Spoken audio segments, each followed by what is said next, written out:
Hey guys, this video is especially for people who are just getting started with GIMP and just need to find a way to, well, get started. And if you just downloaded GIMP and opened it for the first time, it will look like this. And to the left here is your toolbox. And this toolbox has all the tools in it. And down here are the options of the tools that you have selected. So I have the paintbrush selected now, and here you can see all the options of the paintbrush. And when you're more advanced in GIMP, you know how to use them. And when I select another tool like this one, you can see that the options change. So that's basically how the toolbox and the tool options work. And then to your middle is the image window. And the image window has all the menus. So when I click, here's the file, edit, select, view, image, layers, etc, etc. And that's all your menus. And when you want to create a new file, go to File, New, and we're going to create a file with width 640, height 400, and click OK, and then it will look like this. And here you can work in. And then to your right is your layers, channels, and paths dialog. And we're going to work a bit with layers today, and I'm going to do an exercise. And in this exercise, you will sort of learn and get a grip of how to use layers. And to the bottom are your brushes, patterns, and gradients tabs. And we're going to start with a gradient today. And first of all, I'm going to show you how to change your foreground and your background color here. And click on this square here, that's the foreground color, and choose a nice color that you like. So you can choose the hue in here. I'm going to pick something like this, and then the color and how dark or light it is in here. And this will be the color of the foreground. So click OK. And now that's your foreground color. And now you're going to change your background color. And by clicking on this square below it, and I'm going to pick a reddish hue and with this color. And click OK. And now I've created a foreground and a background color. And with these two colors, I'm going to create a gradient on our image here. And you do it by going to the blend tool, and that's the little square one here, and click on it, and then just stroke while holding down the mouse button like this, and then you get a nice gradient as background. And on top of this, I want some text. So I'm going to go to my text tool, and that's the big A in here, and then click on it. And then I'm going to type in my text by clicking on my image and type the text. And you can move the text around while you're still working in your text tool here by just clicking on it and moving it around like this. So I'm moving it to the middle here, something like this, and I like this. But I don't like the color of it. It's very unclear to the left here. So I'm going to change this color to black. And for this, I'm going to go to my tool options while I'm in my text tool. And next to color is this bar, and you click on this, and here you can change the color, and I want this back to black, so I'll move this all the way to the left. And then here you see the black color, and then I'm going to click OK, and my text color has changed. And now when you look at your layer dialog, you can see that there are two layers now. There's a text layer with the text name GIMP Tricks, and the text layer is, you can see it's a text layer by the big T in this, and there's the background layer. And I want to make a border around this text to make it look better.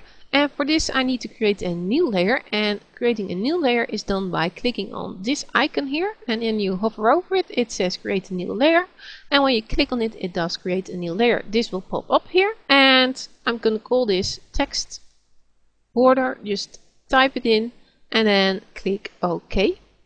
And of course we don't have a border yet because we still need to create this, but we do have an extra layer in our layer dialog, and I want to move this layer down below the text layer. And you can do this by just clicking on it and dragging it down, or by clicking the arrow keys here. And I'm going to click these, lower this layer arrow key once, and now my text border layer is below my text layer. And I'm going to make the text layer active again by clicking on it once. And then I'm going to make a selection around the text, and I'm going to do that by right clicking on the text layer and clicking alpha to selection. And what you can see now in your image are, it's called the marching ends, and that's the selection. And I want to make my border a bit bigger than the actual text, so I'm going to go to select and grow. And I'm going to grow this by 2 pixels, so type in 2 and click OK. And now you can see that the selection is a bit bigger than the actual text. And we're going to make the border on the text border layer. So click on text border, the text border layer in your layer dialog. Make sure that's active. And now go to your bucket fill tool and make your foreground color white, because we're going to make the text layer white. And white is all the way to the right bottom. And click OK. And we're still in our bucket fill tool. And now all you need to do is click on your image inside the selection, like this. And you can see in your layer dialog that the text border layer now is filled with white. And you can only see the border because the text is on top of it. It's the layer on top of it, and that covers the layer below it.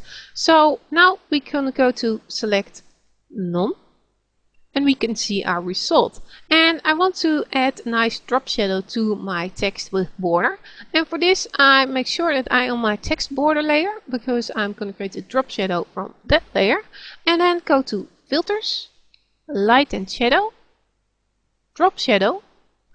And then this will pop up, and make sure that everything is still on default, but don't allow resizing. Untick it. Make sure it's not ticked. And then click OK. And there's your nice drop shadow, and this gives it a bit of depth. And when you look at your layer dialog, you see that there is a layer created, a drop shadow layer, and that's below the text border layer. So now we have 4 layers, and we are going to create yet another layer on top of the 4 layers that already are in the layer dialog. And you do this by clicking on your top layer and then click on the create a new layer button down here. And we're going to call this layer border, because we are going to make a border around the complete image. And type in border and then click OK. And now on your border layer, make sure it's active. We're going to fill this completely with black, so go to your foreground color, click on it and move the slider all the way to the left and then click OK. And now your foreground color is black. And now go to your bucket fill tool and just click in your image. And now everything is black because the top layer is black and it covers all the layers below it. But we're going to fix this, we're going to make this just border. And you do this by going to select all, and you have to make sure that you're still in your border layer, because we're working on our border layer. And then go to select shrink, and we're going to shrink it by 20 pixels. So our border is 20 pixels. And click OK. And what you see now is a selection, the marching ants again, that is inside the complete black image. And it covers most of it in the middle, and we're going to delete everything inside this selection. And that's easily done. All you need to do is press delete on your keyboard. So I'm now going to press delete on my keyboard, and as you can see, everything inside is visible again except for the border that we didn't select. So now I'm going to go to select none, and my image is done. And when we go back to our layer dialog, we can see that there are 5 layers in here now, and the top one is the border layer, and then we have our text layer, and then we have our text border layer, of which only the edges are visible because the text layer is covering up the rest. And below the text border layer is the drop shadow layer, and you can only see the shadow where the text and the text border layer are aren't covering it up. And on the bottom is our background layer with our gradient.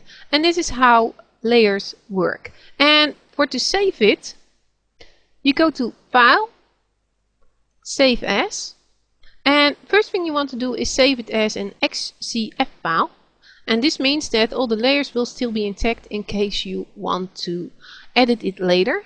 And if you can't remember XCF, then go to select file type, click on the plus here, and the second one is GIMP XCF image, and then you can select this one and then click save.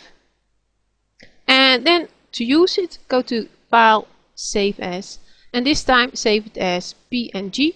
Just type in PNG, or again go to Select File Type and search for, I'm not sure where it is, PNG image, and then click Save.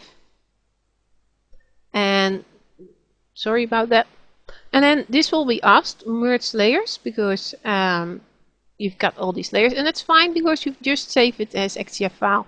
So you can now merge this down without problems, and that means that there won't be any layers anymore. But you have just saved the layers file before, so that's just fine. So click export, and then this comes up, and all you need to do is click save, and then it will be saved. So that's how you use layers and create images in GIMP. And I hope this was a little bit helpful. This is a exercise for beginners, so if you don't like the result, then well, it wasn't meant to look very spectacular, just meant to explain how things work in GIMP. And I hope that it did explain how things work in GIMP, and if it did, then I hope you can make cool things in GIMP from now on. And if you like my videos, then maybe you'd like to subscribe, and thank you for watching.